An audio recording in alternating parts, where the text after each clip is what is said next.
এখন আমি তোমাদের সামনে যে প্রবলেমটা তুলে ধরছি সেটা ডিডিসি 19th এডিশনের ক্লাসিফিকেশন প্র্যাকটিক্যাল প্রবলেম। বইটার নাম রিলিজিয়াস এক্সপিরিয়েন্স ইন হিন্দুইজম। তাহলে বইটার নাম থেকেই তোমরা বুঝতে পারছো এটা একটা রিলিজিয়াসের বই, এবং সেটা কোন রিলিজিয়ান?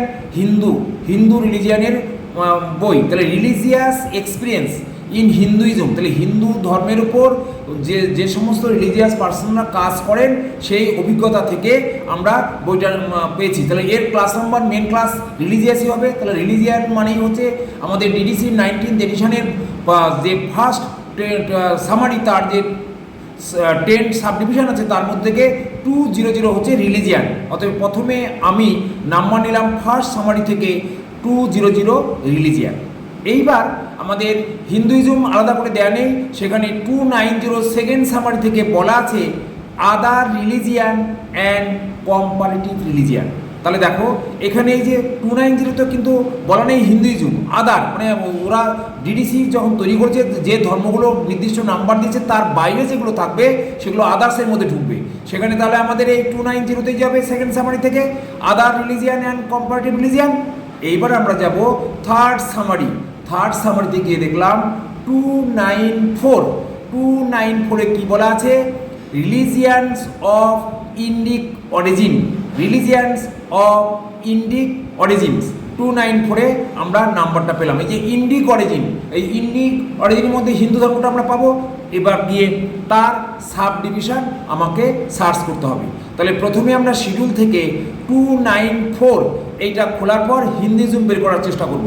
এইবার হিন্দুইজম বের করলেই হবে না, সেখান থেকে রিলিজিয়াস এক্সপিরিয়েন্স বা এই ধরনের কি আছে সেই নির্দেশটা আমাকে ফলো করতে হবে, করে আমাকে নাম্বারটা কমপ্লিট করতে হবে। তাহলে আমরা চলো যাই, আমরা প্রথমে 294 তার সাবডিভিশনগুলো সার্চ করি।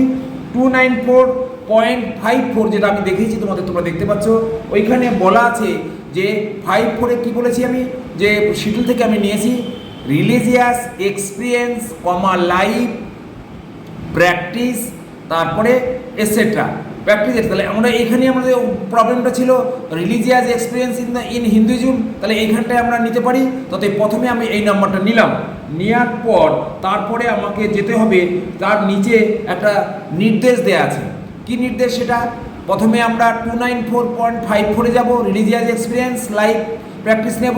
তার নিচে গিয়ে বলা আছে 294.542 থেকে -.544 রিলিজিয়াস এক্সপিরিয়েন্স লাইফ এটসেট্রা। এটা বলার পর তার তলায় একটা নির্দেশ দেয়া আছে। কি নির্দেশ? Add to base number 294.54 the numbers following 291.4 in 29142 থেকে 291.44। তাহলে আমরা বুঝতে পারছি যে এখানে আমাকে প্রথমে নাম্বারটার বেস নাম্বার করতে হবে 294.54। সেটা তোমাদের প্রথমে একটু নির্দেশটা দেখিয়ে দিই, তাহলে তোমাদের বুঝতে সুবিধা হবে। দেখো শিডিউলের মধ্যে প্রথমে আমি তোমাদের দেখাচ্ছি 294.54 religious experience life practice moral theology. তার তলায় বলা আছে, কি বলা আছে? 542.544 religious experience life practice add to base number 294.54 the numbers following 291.4 in 291.42 থেকে 291.44 এই রেঞ্জ থেকে আমরা একটা নাম্বার আসবে যেটা আমরা যোগ করব। তাহলে এবার তুমি দেখো পরেরটা আমরা দেখাই 291.4-এ কী আছে।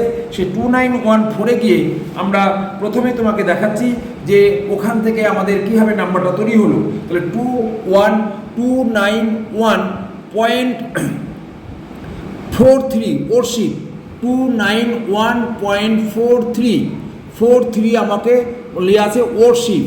এই যে এখানে দেখো নাম্বারটা আমরা 291 উপরে নাম্বারটা দেখতে পাচ্ছ 291, তারপরে তার 4, এবার 43 ওরশিপ, 43 ওরশিপটা দেখা যাচ্ছে 43 ওরশিপ।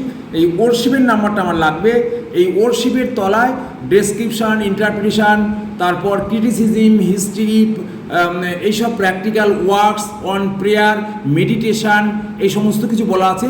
অর্থাৎ আমাদের যেটা চাইছে যে রিলিজিয়াস এক্সপিরিয়েন্স, এই 4-এর আন্ডারে দেখা হচ্ছে রিলিজিয়াস এক্সপিরিয়েন্স লাইভ প্র্যাকটিস, অতএব এই নাম্বারটা আমাকে যোগ করতে হবে। এইবার আমরা এই নাম্বারটা নিয়ে প্রথমে আমরা সিনথেসিস করব। সিনথেসিস করলে বেস নাম্বার প্রথমে নিতে হয়, তোমরা জানো। তাহলে এখানে বেস নাম্বার ইনস্ট্রাকশনে বলেই দিয়েছে 294.54, তার সঙ্গে আমাদের পরে যেটা নাম্বারটা পেলাম 291.43, এই নাম্বারটা যোগ করলাম। কিন্তু নির্দেশে বলা আছে 291.4, এই নাম্বারটা পুরো বাদ দিয়ে যে অংশটা থাকবে সেইটাই আমাদের বেস নাম্বারের সঙ্গে যুক্ত হবে। অতএব তোমরা দেখো আমি বক্সের মধ্যে দিয়ে তলায় ক্রস চিহ্ন দিয়েছি এবং বাইরে শুধু 3 পড়ে আছে। অতএব 294.543 এই নাম্বারটা হলো আমার কমপ্লিট নাম্বার। তাহলে আমরা বলতে পারি therefore the class number is 294.543, এটাই আমার অ্যান্সার। ক্লাস নাম্বারের পাশে 294.543 বসিয়ে দিলাম। Thank you student.